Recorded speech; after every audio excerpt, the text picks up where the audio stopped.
keep building spec homes even when they can't sell them because they have lot takedown commitments and contractual land obligations. So they build houses that might never attract buyers, just to avoid breaching agreements. Construction worker Maria Rodriguez in Fort Worth described it clearly. "We keep finishing homes nobody wants. Everyone on the job site knows it." A small Austin builder summed up the crisis even darker. In 2023, he started 180 homes. This year, he'll start maybe 70. He's sitting on $4 million worth of unsold inventory. He's offering $40,000 incentives, rate buy-downs to 4.5%, and yet nothing's moving. He admitted he might be the one who finally closes his family business after nearly 4 decades.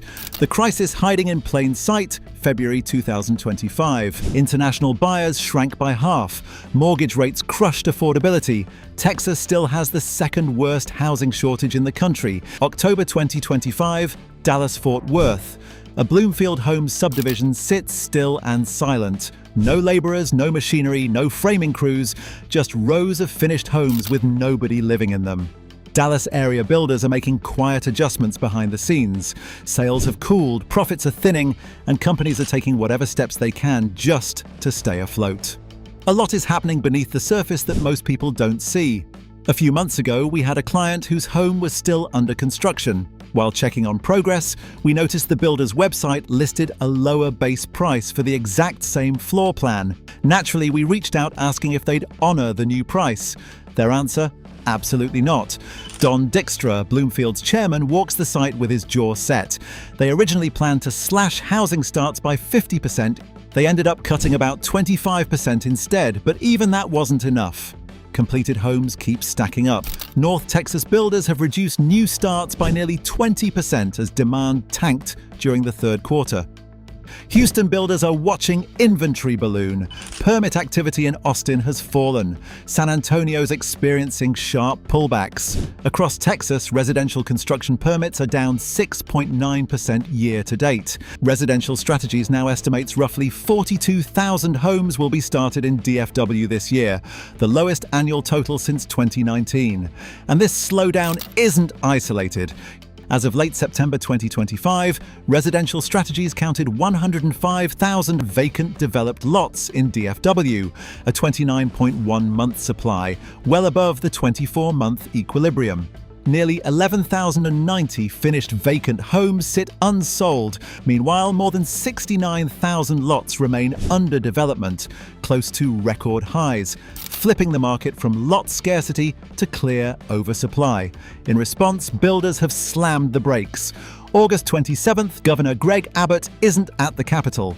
He's at a housing bill signing ceremony surrounded by legislators and advocacy groups. With confidence in his voice, he declares, housing affordability remains a top concern for Texans, but the state is taking bold steps to make home ownership achievable.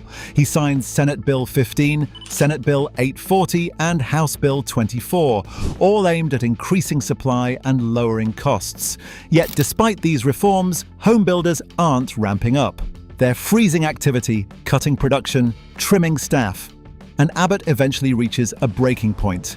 This is the story of how Texas home builders pulled back construction even after Abbott's landmark reforms, and why his eventual outburst exposed the failure of his housing strategy. The market collapse that stopped construction. For decades, Texas has led the nation in home building. More permits than any other state year after year. The growth, the demand, the migration, builders could barely keep pace. During the pandemic boom, remote workers swarmed in from states like California and New York. Bidding wars $50,000 over ask were common. Dallas-Fort Worth averaged 2.7% annual job growth between 2010 and 2024. Builders relied heavily on speculative construction, starting homes before securing buyers, confident that demand would keep rising. Then everything flipped.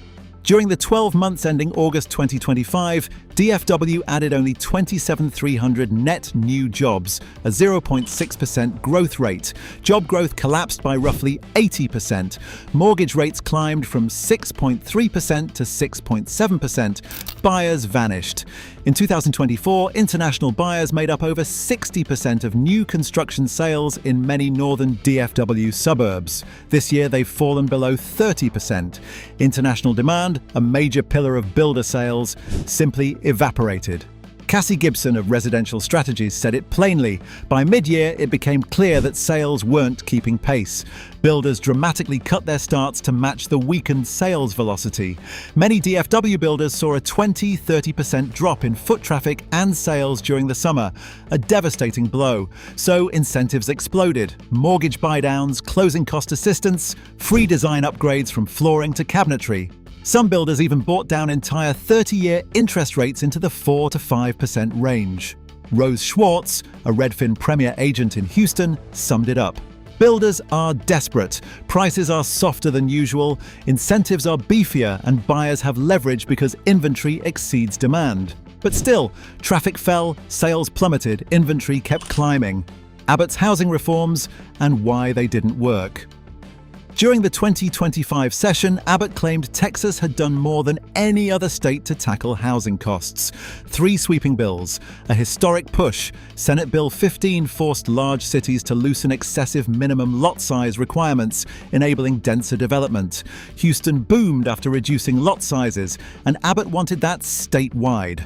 Senate Bill 840 let developers build multifamily homes on land zoned for commercial uses, office, retail, warehouse, without needing rezoning approval. House Bill 24 changed the state's protest rules that often blocked zoning changes, aiming to make higher density housing easier to approve.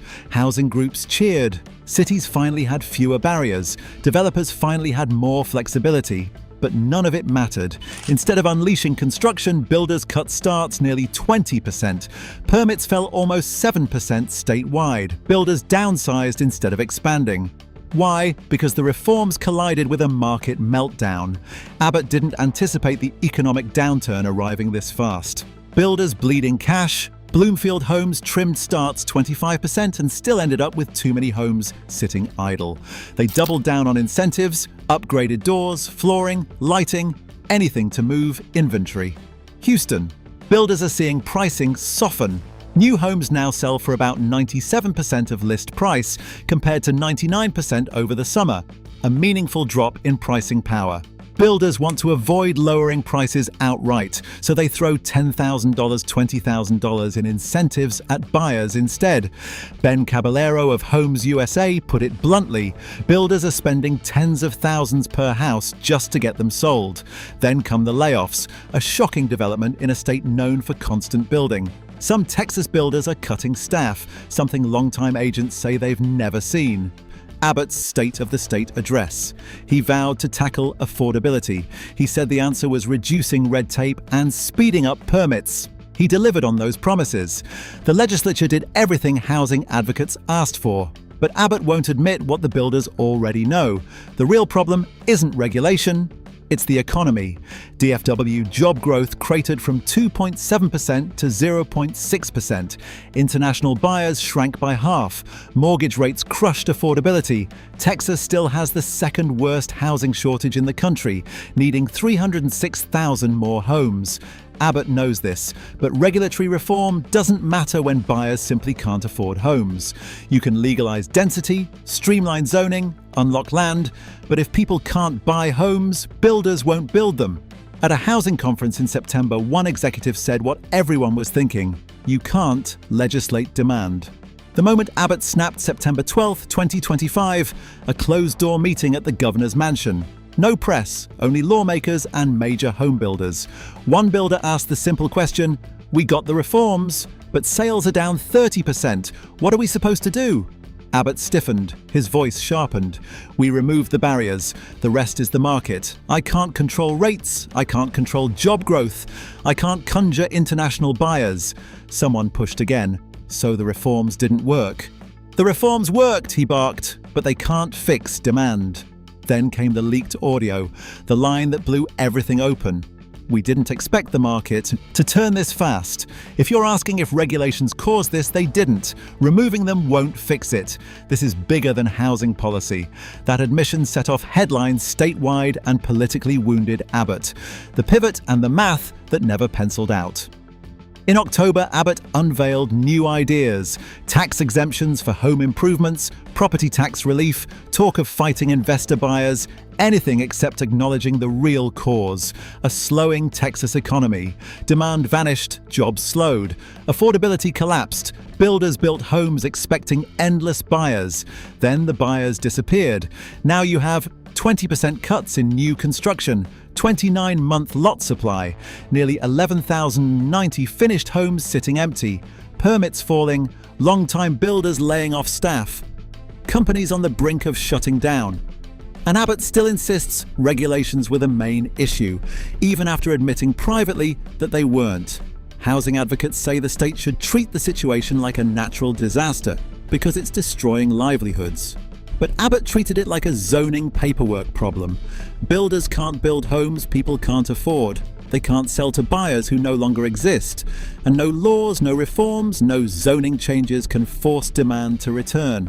Texas conservatives claim the shortage is caused by supply constraints, but supply is surging while demand is collapsing. The shortage is real, but so is oversupply. Both can be true when the market turns upside down. In March 2024, the Texas Tribune reported Abbott was worried about high prices.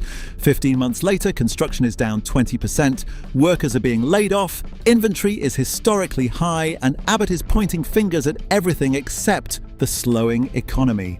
He celebrated reforms in August. Builders froze production in October. This wasn't a regulatory failure, it was an economic unraveling. And Abbott's private meltdown proved he didn't understand the difference. Despite the slowdown, many Texans still believe the market is simply correcting, not collapsing.